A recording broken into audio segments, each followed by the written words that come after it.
दोस्तों, आज की इस वीडियो में मैं आपको बताऊंगा आपको कॉम्पिटिटिव एग्जाम की तैयारी किस प्रकार से करना है, वो भी विदाउट कोचिंग के। तो आइए दोस्तों, इस वीडियो को स्टार्ट करते हैं। वीडियो स्टार्ट करने से पहले अगर आप ये जानना चाहते हैं कि 12th के बाद आपको क्या करना है, तो हमारी पिछली वीडियो देख सकते हैं, जिसका लिंक आपको आई बटन या डिस्क्रिप्शन में नीचे आपको मिल जाएगा।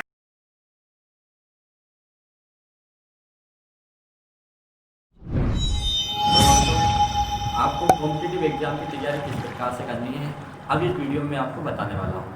आपको पिछली वीडियो में मैंने आपको बताया था, सबसे पहले आप अपना जिस भी गवर्नमेंट जॉब की तैयारी करना चाहते हैं, आप उसका सिलेबस निकालिए। सिलेबस निकालने के बाद आप उसको देखिए कि आप उस एग्ज़ाम में क्या क्या चीज़ें आती है।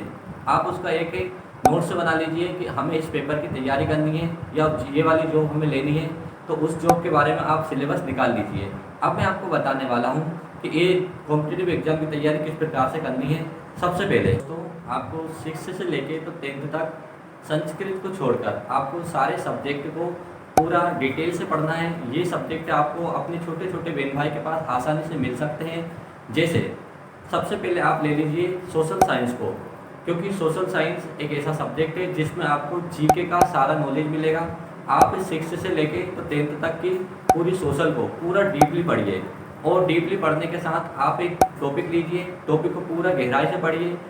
गहराई से पढ़ने के बाद आप उसके नोट्स बनाइए, क्योंकि बिना नोट्स के आप उसकी तैयारी नहीं कर सकते हैं। अगर आपको जिस भी सब्जेक्ट से रिलेटिव आपको अगर नोट्स चाहिए, तो आप हमें कमेंट बॉक्स में आप हमें बता सकते हैं। दोस्तों, मैं आपसे एक क्वेश्चन पूछ रहा हूँ, आपको उसका आंसर कमेंट बॉक्स में बताना है कि भारत के पूर्व राष्ट्रपति कौन थे। आप सोशल साइंस के टॉपिक बाई टॉपिक पढ़िए। जैसे आपने फर्स्ट चैप्टर ले लिया 6th क्लास का, 6th क्लास का आपने फर्स्ट टॉपिक पढ़ा। फर्स्ट टॉपिक पढ़ने के बाद उसको पूरा डीपली पढ़िए। और दोस्तों, एक बात और याद रखिए, आप भले ही ज़्यादा ना पढ़ें, क्योंकि आपने सुन रखा होगा या फिर ऐसा भी हुआ होगा कि यूपीएससी या फिर कोई से भी पेपर के लिए आपको 10-10, 12-12 घंटे पढ़ना है।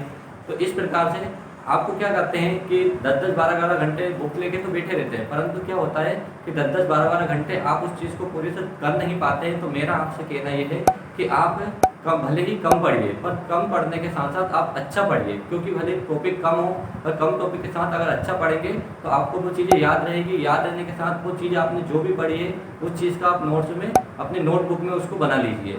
6 में आपको, जैसे आपने 10th में 6th क्लास से आपने 10th तक का सोशल ले लिया, उसी प्रकार से आप अपना मैथ उठाइए।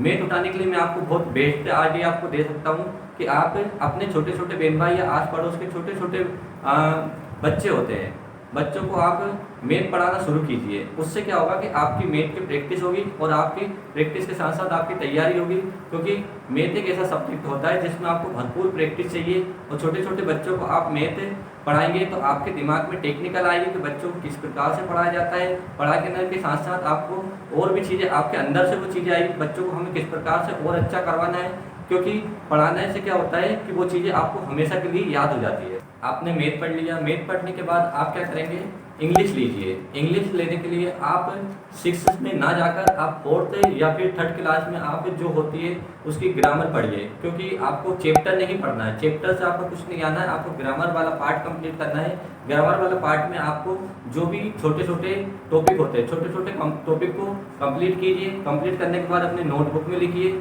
इसी प्रकार से नोटबुक में लिखने के साथ साथ आप उसकी तैयारी कीजिए। आप आपस में अपने घर में या छोटे छोटे बहन भाई से इंग्लिश में बातें कीजिए, इंग्लिश वर्ड बोलिए। इंग्लिश बोलने के लिए आपसे प्रभाव पड़ेगा, क्योंकि आप जब इंग्लिश बोलेंगे तो आपके छोटे छोटे बहन भाइयों को या फिर आपके घर में लगेगा कि वो आप उनसे इंग्लिश सीख रहे हैं या फिर उनसे सिखा रहे हैं, क्योंकि सीखना और सिखाना एक अलग कला होती है। आपको हिंदी लीजिए। हिंदी में आपको क्या करना है, आपको फिर से चैप्टर नहीं पढ़ना है, क्योंकि चैप्टर पेपर में नहीं आता है। आपको ग्रामर का टॉपिक देखना है।